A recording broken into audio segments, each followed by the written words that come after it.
প্রিয় উপস্থিতি, আসলে আমরা সবাই এই মাহফিলে বক্তৃতা শুনতে আসি, আমরা বক্তৃতা দিতে আসি না।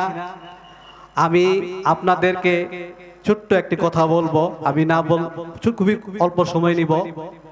আমরা এই তাফসীর কোরআন মাহফিলে আমরা কোরআন মাহফিল তাফসীর কোরআনের তাফসীর আমরা কি জন্য করি? সবসময় আমরা কি জানি কি জন্য করি?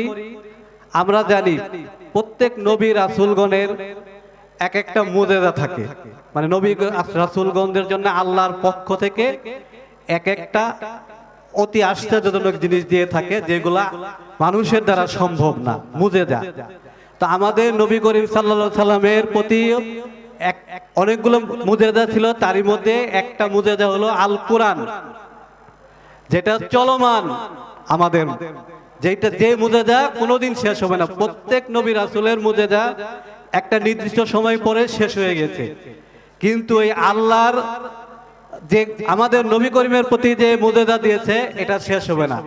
এই জন্যে আমরা তাফসীরুল কোরআন মাহফিল, কোরআনের তাফসীর সব সময় এক কিয়ামত পর্যন্ত চলতে থাকবে, এই মুজিজা চলতেই থাকবে। তো আমি কোরআনের 19 নম্বর আয়াতের সূরা আল ফাজরে ইরাম একটা শব্দ আছে, ইরাম শব্দ আল ফাজরের আদ জাতির জন্য, আদ জাতির উপরে নাজিল করেছে। আদ জাতিকে আল্লাহ ধ্বংস করেছে, আদ জাতির একটা গোত্র ইরাম গোত্র। কিন্তু তাফসীরগণ এবং বিভিন্ন ঐতিহাসিক বৃন্দ ইরাম শব্দটার কোনো ব্যাখ্যা করতে পারে নাই। অতীতে অনেকেই চেষ্টা করছে যে ইরাম শব্দটা কোথা থেকে আসছে। পরবর্তীতে 1973 সালে, অর্থাৎ কোরআন নাজিল হওয়ার পরে প্রায় 1400 বছর পরে, ন্যাশনাল জিওগ্রাফি চ্যানেল আমাদের সিরিয়াতে মাটি খননের পরে একটা শহর পেয়েছে। সেই শহরের সুউচ্চ দালান ছিল মাটির নিচে। সেই দালানের মধ্যে দেখা গেছে যে একটা লাইব্রেরি পাওয়া গেছে, সেই 4,000-4,500 বছর আগের। সেই লাইব্রেরির মধ্যে একটা লিস্ট পাওয়া গেছে, সেই লিস্টের মধ্যে দেখা গেছে যে ইরাম নামের একটা শহর ছিল। সুবহানাল্লাহ, যে কোরআনের একটা শব্দ দেখেন আপনি কোথায় পাওয়া গেছে, অথচ আমাদের ঐতিহাসিক বৃন্দ, তাফসীর কারক বৃন্দ এটা ভাবছে যে, প্রথমে ভাবছে যে আদ জাতির হয়তো কোনো বীরের নাম, হয়তো তাদের চারিত্রিক বৈশিষ্ট্যের কোনো কারণ, কিন্তু আসলে কি এটা একটা শহরের নাম। তো আমরা একটা শব্দের মানে, একটা শব্দের উৎস আমাদের খুঁজতে 1400 বছর লেগে গেছে।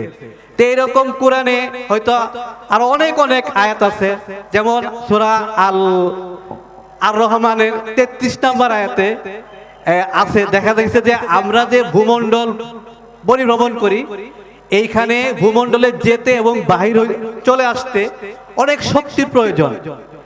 এইটা কিন্তু প্রথম দিকে বিজ্ঞানীরাও বুঝতে পারে নাই, কিন্তু যখন মহাকাশে গেছে তখন বিজ্ঞানীরাও বুঝতে পারছে যে এইখানে অনেক শক্তির প্রয়োজন।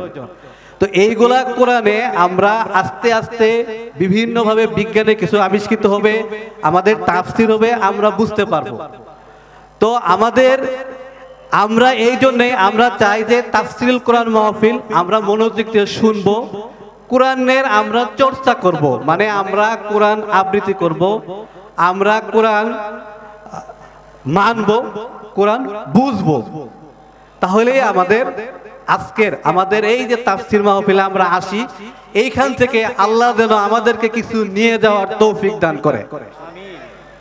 তো আমি আমার বক্তব্য দীর্ঘায়িত করব না। এইখানে মাহফিল কমিটিতে যারা আছে তাদেরকে সহ আমাদের যারা ভলান্টিয়ার ভাইয়েরা এবং আমাদের মিডিয়া ব্যক্তিত্ব, প্রশাসন যারা আমাদেরকে সর্বাত্মক সহযোগিতা করেছে এই তাফসীর মাহফিলে, আমি তাদেরকে ধন্যবাদ জানাচ্ছি। সেই সাথে আমি আমাদের আমাদের মন্ডল গ্রুপের চেয়ারম্যান আলহাজ আব্দুল মজিদ মন্ডল সহ আমাদের যাদের বাবা মা, আত্মীয় স্বজন, বন্ধু বান্ধব যারা প্রয়াত হয়েছেন, তাদের সকলে রুহের মাগফিরাত কামনা করি এবং আল্লাহ যেন তাদের সবাইকে বেহেশত নসিব করেন। সেই সাথে আমাদের মন্ডল গ্রুপের ব্যবস্থাপনা পরিচালক সহ সকল কর্মকর্তা, কর্মচারী, শ্রমিক ভাই বোনদের জন্য সবার জন্য আমি এই মাহফিলের কাছে দোয়ার দরখাস্ত জানাই। আমি পরিশেষে আমি আমার বক্তব্য শেষ করছি। সবাইকে আবার ধন্যবাদ জানাই। আসসালামু আলাইকুম ওয়া রাহমাতুল্লাহি ওয়া বারাকাতুহু।